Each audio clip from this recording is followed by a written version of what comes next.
everyone, it's Sherry. I hope that you are having a wonderful day. Remember these. Stay tuned.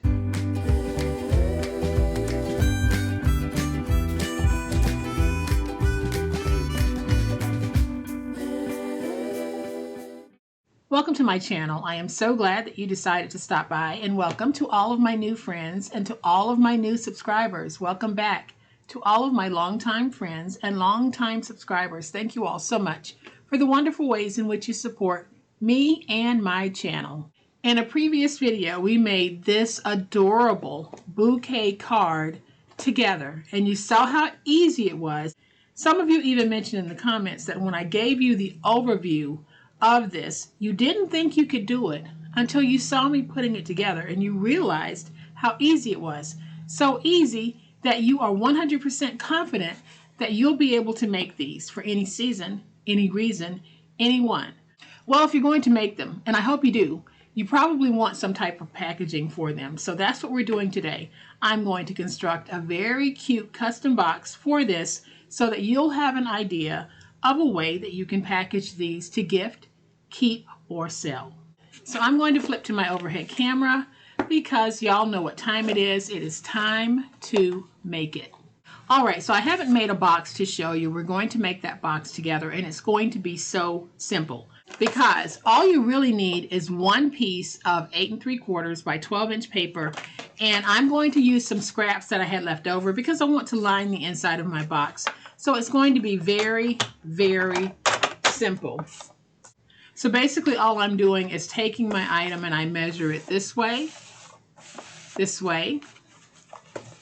and this way to figure out the size and dimensions for that box. So I came up with the measurement needed of 8 3/4 by 12. And on the 8 3/4 inch side, we're going to score at 1 1/4.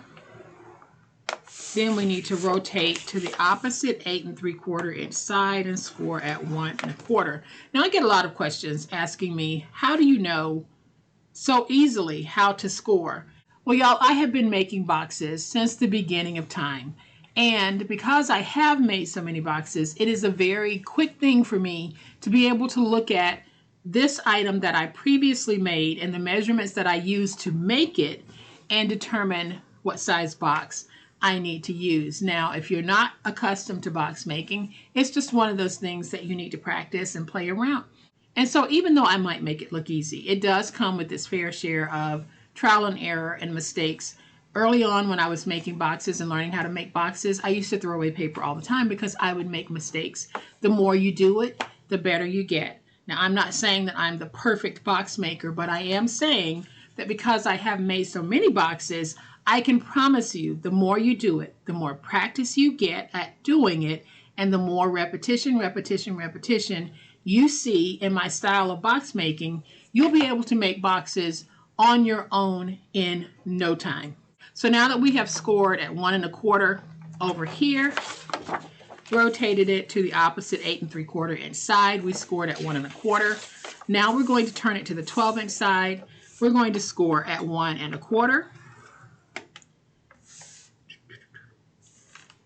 At 5 3/4, at 7, and at 11 1/2. And I am going to fold and burnish all of my scores. And guys, I promise you, if ever there's an occasion where I make an error in my calculations, I'll scroll it across the screen to let you know. Or if I make an error in how I'm building something, and I think that you'll benefit from seeing that and it will help you, I'll show you that as well.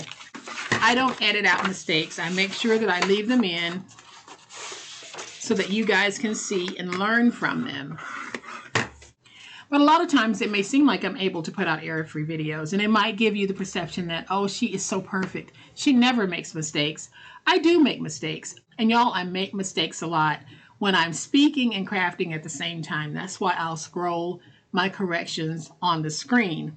But because a lot of what I'm doing here are things that I've created, tutorials I've written, I'm pretty confident when I come before you on camera that what I'm getting ready to do is going to work because I've practiced it and I've practiced it and I've done it over and over. So that's why I like to stress to you, practice, practice, practice, repetition, repetition, repetition. Might not get it today, but one day it'll just click and you'll say, now I get it.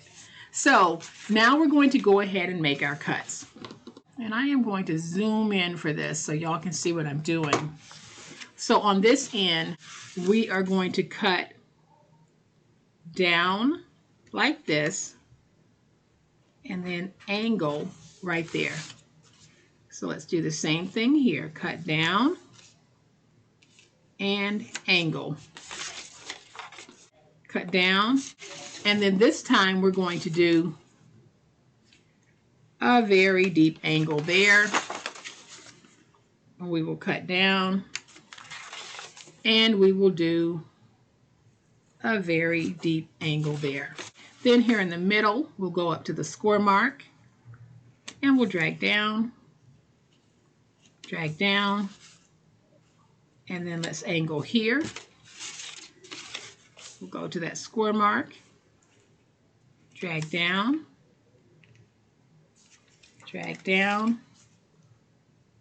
and let's angle.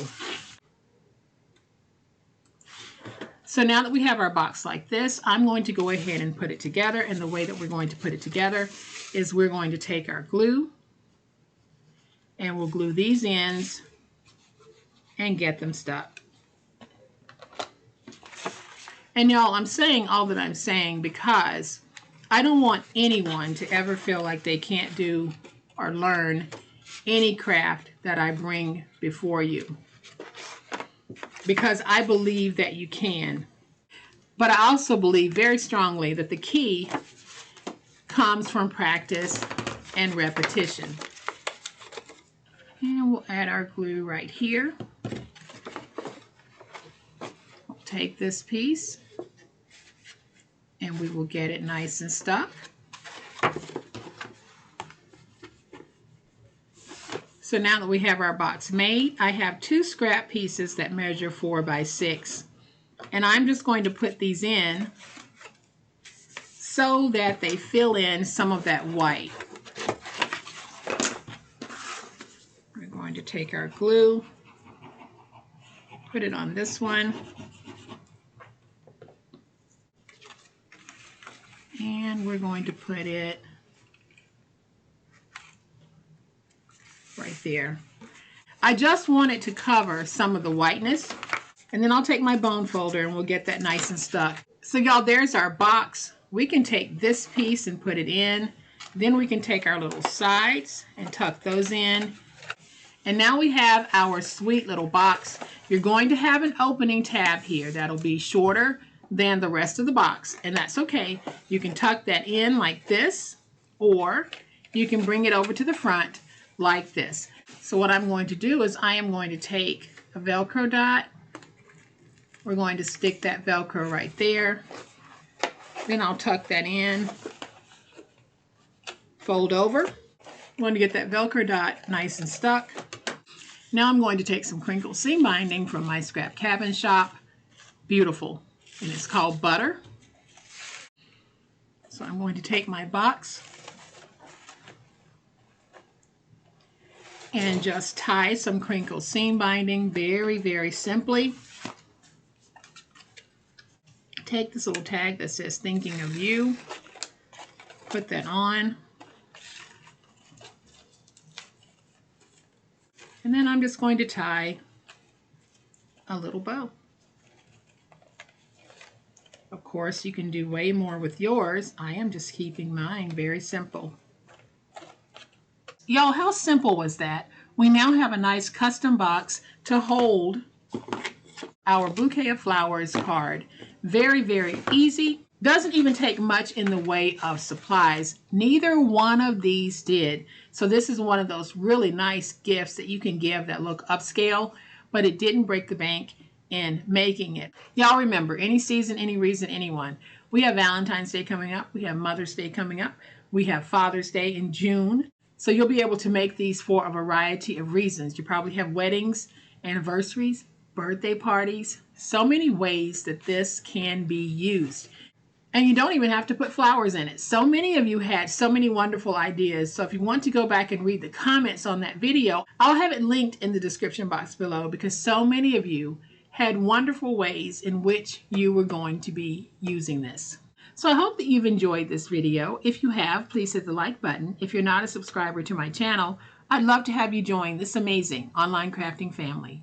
You guys, as always, please be safe, be kind, be the reason someone smiles today. Happy crafting, and we'll chat later. Bye.